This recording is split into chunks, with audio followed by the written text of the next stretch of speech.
Izane, ni hizkuntzalaria naiz, baina ez da hau nire espezialitatea, eta inskripzioak interpretatze kontuetan eta ez ditzan orain arte behin ere ibili, ez? Irakurrutan euskan bai, neronentzako, etxeako, hainbat inskripzio iberiko eta horrelakoak eta bate tankerik emanez, eta bueno, hortantxe utzita, inoiz ez zer argitaratu eta horrelakorik. Eta Irulegiko azaldu zenean eta esan zutenean zorioneko ulertze zala, hori euskera zala, eta hortik aurrea zela ezer ulertzen, geratu nintzen oso harrituta. Gutxienez hitz bat bazelako, kebe, erronkari eraz hemen esan nahi duena, oso ondo zijoakiona, esan nahi aldetik, eta oso identifikegarri, oso erraz ikustezana, ez da, hor zegoela. Orduan, gero, asarre baita ere, puntu bat, zeren hori ez dakirenarentzat, esatea, ez dugu ezer ulertzen, nolabait da, esatea, hau ez da euskera edo, agian ez da euskera izango, ez da, eta euskera usaina zuen alde guztitatik.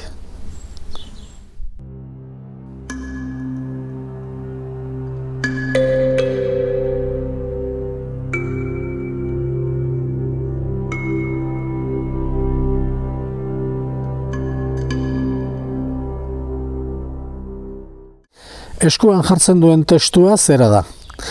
Zorion ekun denekebe ekiratere otirtan ezeakari eraugon. Euskaltzaindiko hiztegira jota aurki dezakegu esaldi bat hitz hauekin. Zorion ekun denak kebe ekirateren orristan ezeakari eragon.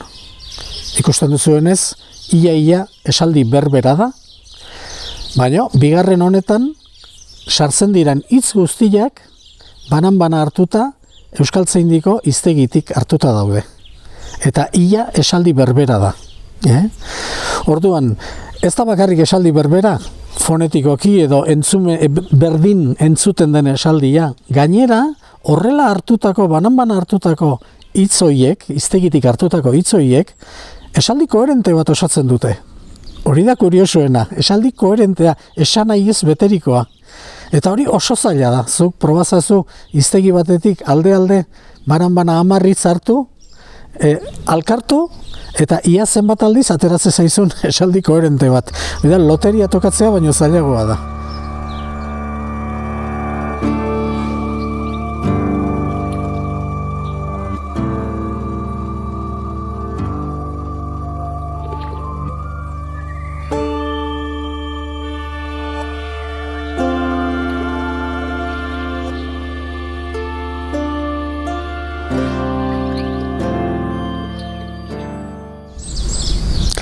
Orduan, hain berdinak izan da, antza hain begibistakoa izan da, nola de Montre gure unibertsitateko filologoek esaten dute ez dugututik ulertzen.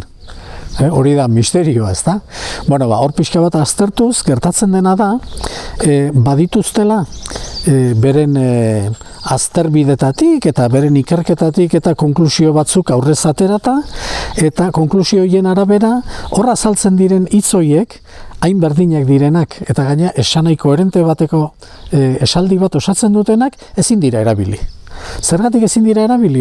Hainbat arrazoi daude, besteak beste, bat oso deigarria da, 7. mendean euskera batu bat zegoela, eta beraz, euskalki arrastorik ezin dela aurkitu horren aurretik.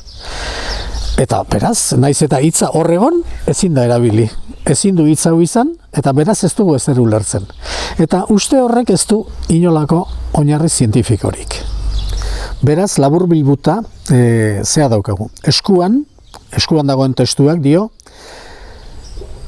zorionekun denekebe, ekiratere otirtan, ezeakari eraugon. Euskaltzaindiaren hiztegian topa dezakegun antzeko hitzekin, osa dezakegun esaldia zera da.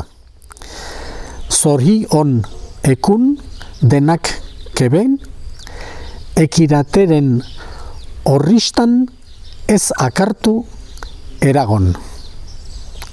Eta gaurko euskera estandar traketxean, denak ulertzeko moduan, esango genduke, heldutasuna izan hemen dagoenak ekirateren banketetan ez asarretu ondo pasa. Eta kasu honetan, ekirate uste dugu pertsona izen badala, izen toponimikoa, leku izen batetik hartutakoa, azkarate izan daiteken bezala. Irulegiko jaun Andrentzat besarkada bat gogotik, unai naiz eta kantari nator zuen etorkizunetik. 2000 urtez ez dugu jakin izan ebazinetenik, zuen loria bikain horien berri badugu azkenik, gugan zer poza sortu duzuen esan behar dizuet nik.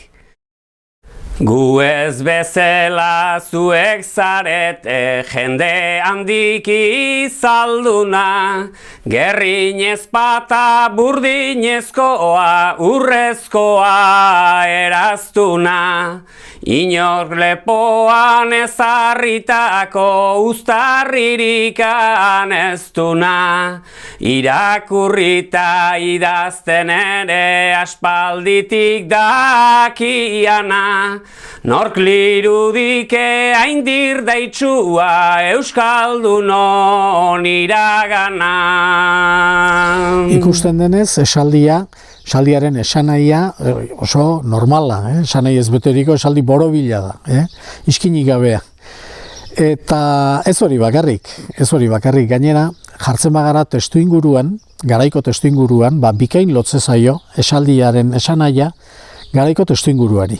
Pentsa dezagun Burdinaroan gaudela, Burdinaroan jendea oso bortitza da, oso salvajea da, ezpata gerritik mingaina gotik baino erresago, arinago ateratzen duen horietakoa, antzegoen jendea danak beste pertsonak akatutako jendea ziren, odoltsua, suminbera, horrelako perfileko pertsonak ez da, eta horrelako perfileko pertsonei mezu horrek esaten die heldutasunez porta zaitezte, eta ekirateren banketetan ez bronka montatu, ez liskartu, ondo pasa. Beraz, badugu esaldi koherente bat, badugu garaiarekiko egokitasun bat, baina gainetikan badugu euskarriarekiko egokitasun bat ere. Euskarria da eskua, badakigu, eta da esku bat eskumuturretik moztuta, eta da esku bat brontzezkoa. Ikus dezagun honek ze esan nahi duen. Erroman, brontzean, grabatze ziren legeak, arauak. Eta eskua eskumuturretik moztuta dagoenean, kasu honetan bezala, horrek garamatza etsaiaren eskuak mozteko ohiturara, eta hori da mezu bat bildurra eragitekoa. Eta badakigu arauak ondoan, isuna espaldin badu, arauak ondoan zigorra espaldin badu, ez duela ezertako balio. Beraz, hau da agindu bat.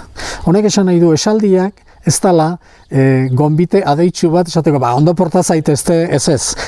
Argi bili, hemen ez bronkeik montatu, ondo pasa, eta heldutasunez portatu. Eta hori esate zaie, jende salvaje bati, jende bortitz bati, irudi bortitz bat erabiliz, eta erroman legea adierazteko erabiltzen den euskarriarekin.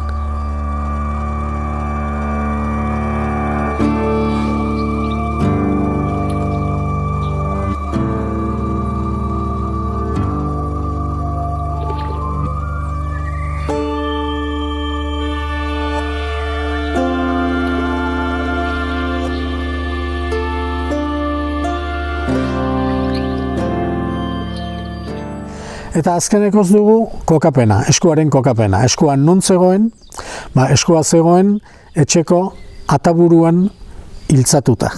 Eta ataburu hori zeon etxeko karreran. Karrera da etxetikan kanpo geratzen den atariko aterpea. Orduan esan dugu agindu bat dela, eta da testu bat erakusten duena etxeko arauak zein diren. Eta arauak jartzen dira ataburuan hiltzatuta, etxean sartzerako, han sartzen denak jakiteko nola portatu behar den sartzen denean. Bestaldetik, eta azkeneko komentario edo bezala, esan dezagun ez dakigula ekirate gizonezkoa den ala emakumezkoa den. Gizonezkoa izan liteke testuinguru gerlari batean eta odoltsu batean gizonezkoek bepresentzia gehiago izan ohi dutelako, baina aldi berean bankete hauetan bitartekaritza eta pakegile lanak egiten direnez, lan mota hori emakumezkoei egokitu izan zaie sarritan, ezta? Beraz badaude arrazoiak alde batera edo bestera egiteko, ez dugu segur asko inoiz jakingo. Eta azkenekoz, zalantza izan daiteke baita ere zen nolako etxea den.